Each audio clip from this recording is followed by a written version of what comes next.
Hi, it's Lily here from Dogfullife.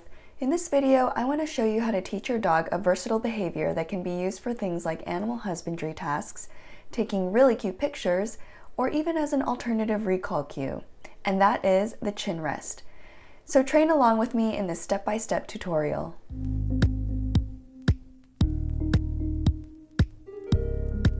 In this training video, I've structured the content as follows: what is the goal behavior, why is it awesome possum, how to teach the behavior, troubleshooting, and building fluency to take it to the next level. You can use the timestamps at the bottom of the video or in the description below if you want to skip to a specific section.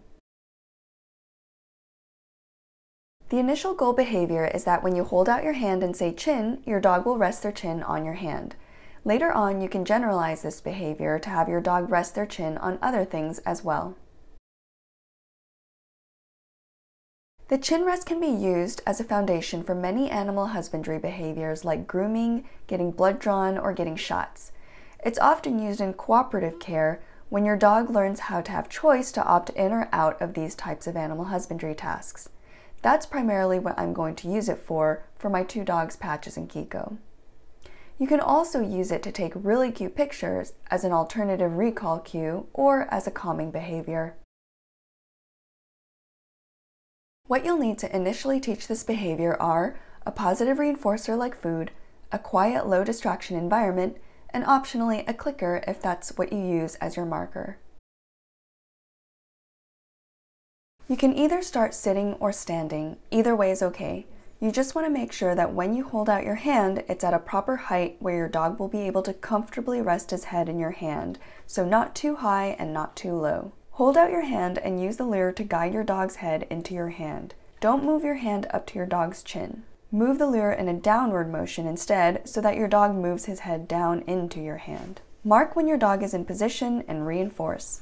You can then reset for another repetition by removing your hand, tossing a treat away, or moving backwards. After a few repetitions, move on to step 2. Once your dog has had several repetitions following the lure, you can now try to fade the lure. Use the same hand motions you used before, but just without the treat in it. When your dog is in position, mark and reinforce. Make it easy so that even if your dog touches your hand briefly, mark and reinforce. If your dog doesn't engage with your hand at all, you can go back to step 1 and get more repetitions with following the lure. Once your dog is reliably putting their head in your chin, and you would bet money that your dog would do it again, move on to step 3. The placement and motion of your hands are already visual cues, but you can also add a verbal cue like chin. First, say chin and then perform the same hand motions. Mark when your dog is in position and reinforce. Repeat several times.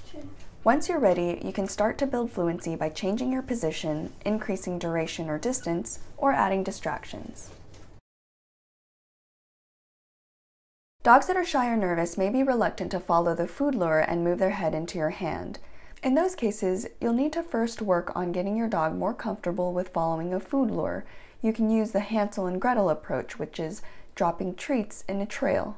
You'll also spend more time in step 1, which is using the food lure to get your dog more comfortable with placing their head into your hand and getting used to the sensation. Initially, you may even want to mark and reinforce your dog for getting close to your outstretched hand without touching. Another approach can be to work on a chin rest on an inanimate object, like a chair, a short table, or a small towel. The steps would be similar, except instead of luring onto your hand, you would lure onto the object. If your dog is pawing your hand, you can reset and try again. This time, positioning your hand a little bit higher, or you can hold your hand while backing up slightly to encourage your dog to be in a standing position instead of a seated one. Now that your dog understands the behavior, it's time to solidify it by building fluency. A dog is fluent in a behavior when it can perform it in a wide range of situations. You can start to add duration to the chin rest by having your dog rest their chin in your hand for a second longer before marking and reinforcing, and then slowly build that duration up by varying short and long durations. You can add some distance by standing further away from your dog before asking for a chin rest.